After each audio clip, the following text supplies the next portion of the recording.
Today, I coach Victress Mortalis, and he's a bit of a gamer. Bit of history. I never really played games until like university. At which point I started playing League of Legends.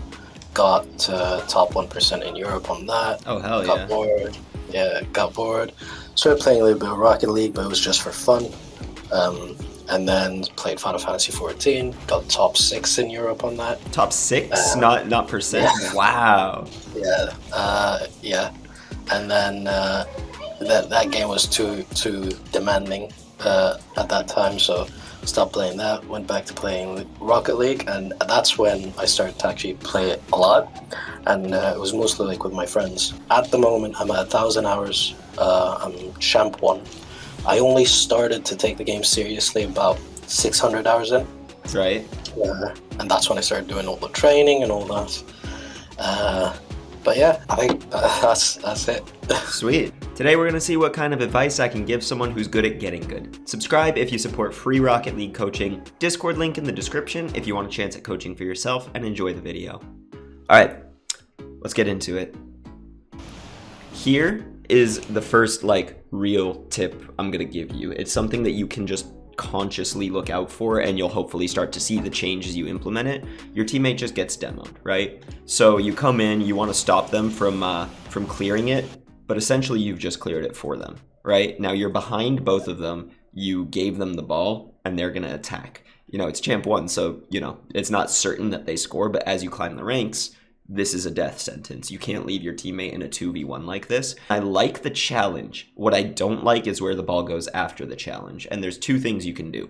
One would be to beat them to this and hit it off the corner, like the little curve on the wall, so that the ball flies way up. Or very softly touch this, take a 50, and essentially your goal is to keep the ball as close to the backboard as possible. It buys your teammate so much more time to get back in the play, and that's really what you want to play for after they get demoed. You want them to be back on offense, and you don't want to just hit this ball where now it's cleared and you're on your way back, right? So essentially, if I'm put in a situation where my teammate is demoed, I just need to buy as much time as possible, right? Yeah, I mean, in this situation, right? Because you're not openly attacking the net. If your teammate gets demoed, but it ends up just opening up a wide shot, take the shot. So it's situational, but in general, when you see something like this where you're not so confident that you can score the ball and your teammate is demoed, it's on the opponent's half, try to keep it there, rolling slowly for as long as you can. In my head, what I would go for is jump at it like you did, tilt backwards and hit it with the belly of my car, because the ball's not going anywhere, and if someone tries to 50 me, it's just going to stop dead. Also here, this is one point where I've said this in a bunch of my videos, so I'm sure if people have seen a lot of them, they'll know, but what happened here is the ball gets away from you. I like the touch you make, right? You challenge this guy, you don't let him get an easy touch, it even goes towards blue half. Great touch. But then you stay on it for just too long. Let Shinigami challenge this. Your job is to get back in net. From here, once you recover, boom, you're facing exactly where you need to be going. But then you just come back this way. You cover your far post. You let your teammate challenge this. And the purpose of that would be your teammate challenging. Even if they don't hit the ball, if they're playing correctly, they're just trying to force out a bad shot. And when you come into net and you're defending from here, you let your teammate do his thing, then they take a bad shot, you can just take control and counterattack. Instead of what happened, which is you guys both kind of commit on this, and now that looks really, really good for blue. You know what I'm talking about? Yeah. When the opposing team has the ball like this, and they're coming off their wall, I will, most of the time, just let them take it off their wall. They're going to use a ton of boost. It's readable shots. It's a lot more dangerous if they were to do this from, let's say, over here, if they were to take it off the wall. That's way more dangerous. But when they're taking it off the wall from here, especially in champ, they're not carrying this all the way to your net. And even if they are, you're going to be able to read it. So I just kind of let them do their thing from here. So again, with this, maybe drive to the ground earlier and try to stop it. But if they're just going to take it up into the air, you just continue onwards, right? Let them do that. Okay, so just to make sure I understand, because this is a situation that I run into a lot, and I do put myself in this situation a lot. Um, I'm not I'm not meant to challenge off the wall when it's that close to their net, right? Just Yeah, come down if and let them do their thing. if you're certain you can win the 50, go for it. Treat it like a mix up, right? I'm not going to say never do something, but, treat it like it is a mix up. Most of the time, you Yeah, want to let them take it up off their wall on their half and challenge at a much better time where you can counterattack. Because what happens all the time when players get eager and challenge anywhere on the wall from their opponent's half, like you see this all the time. Opponents will take the ball into their corner and they'll basically take it up and try to shoot from all the way back here. Players will all the time try to get on the wall here, challenge, get beat. So if you can stop it, like here on the ground, great. But just let them do their thing. Like it's way worse if they're able to take it down to the ground and control it. So that's what this guy tried to do, right? He didn't go up with it. He took it to the ground.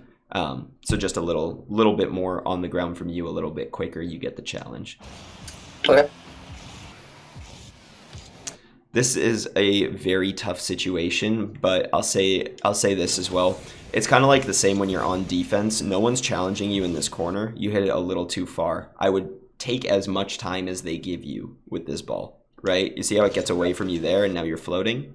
You've fully lost your influence on the play. You've committed to that touch and you're floating instead of recovering. Right here, deep breath, composure, little touches. Keep it very close. Try to get multiple touches off the wall. And that way, instead of just hitting it now, you get a line of sight to where your teammate is and you can try to aim a pass instead of just lobbing it mid and hoping someone's there. Let's see if you do something here. I like the pass, but it's the same thing where no one's challenging. Use your time on the ball, right? You're very eager to just lob it mid, and that can work. And that will work, anywhere from Champ 1 and below. But there will be times where people are basically expecting this pass. So you want to almost bait out a challenge. Basically say, like, come get the ball from me. Otherwise, I'm just going to hang on to it and wait for an even better opportunity to pass it.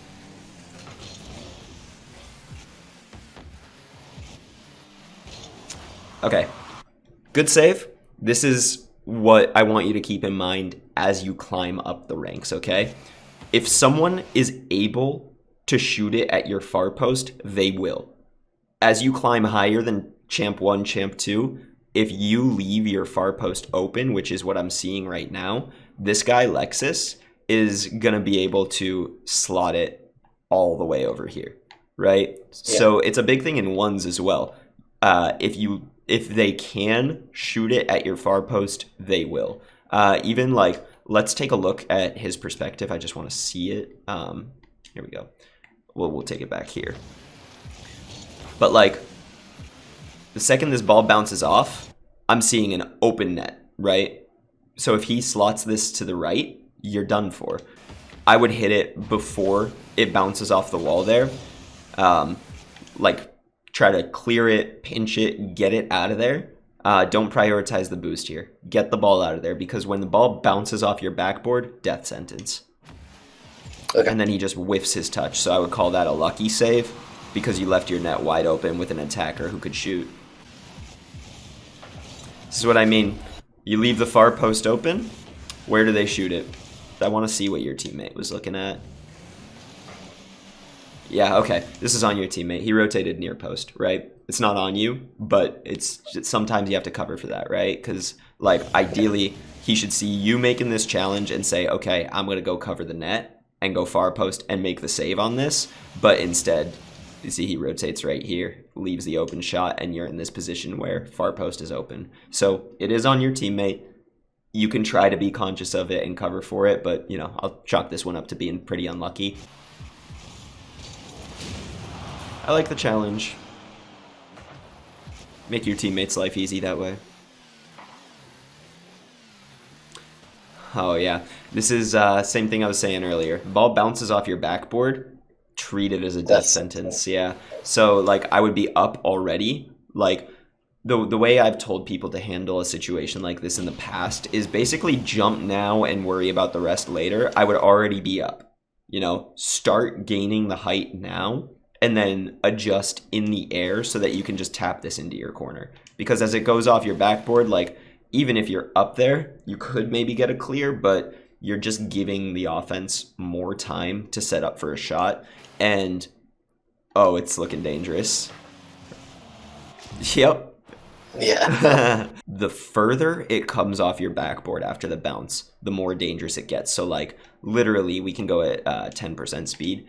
Here is way more dangerous. And then if we go up to here, even more dangerous. And just as it moves out from your backboard and you haven't hit it and you're not challenging it, that's much, much more time for this guy to be able to shoot, line up the shot, versus had you tapped it into your corner earlier or gotten up the backboard and hit it as it was bouncing, way, way safer. Wrong side. So your teammate wins this heavy. That's the exact moment. Teammate has full control in their corner, be across the midfield line, the vertical midfield line. As he's controlling this, you want to be somewhere where he can pass it. Let's take a look at his POV again. Right there, if he could see you midfield, that's a much easier pass, right? Yeah, true. Oh, no. Keep the momentum, right?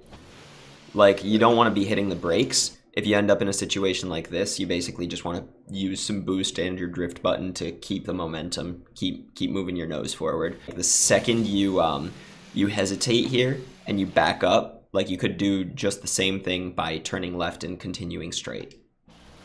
Yeah, makes sense. And yeah, the hesitation is what got you there. Now I would like to see your teammate's POV as he's trying to pass this, right? This is just to illustrate the point a little further. He sees you over there. That's a much easier pass than if you were, like, chilling right next to him or behind him, right? Or not necessarily easier, but it's a better pass. You know what I mean? Yeah. He crosses that to you. You can generate so much power, and you can place the ball a lot better. So just to illustrate that. I think you played it right. Except this. Ooh, you're asking to lose the game right here. Your teammate's up off the ceiling. Don't also go. This happens at every single rank. It doesn't matter what rank it is, like all the way up to SSL. It's crazy. Do not go for balls when your teammate is falling off the ceiling or like going for a crazy challenge. It's just a double commit, right? But like this is a perfect example of you can see him up there, just let him do his thing, wait for him to make their life difficult, wait to see what happens before you commit, because that's so dangerous, right? They get it past you, they win the game right then and there. Dangerous again. Yeah, another double commit there. Yep, like when your teammate's this far out of position, better to just fake challenge this. Do you know how to play shadow defense? I do, yeah. Okay, shadow defense is the best way to buy your teammate time. Nice.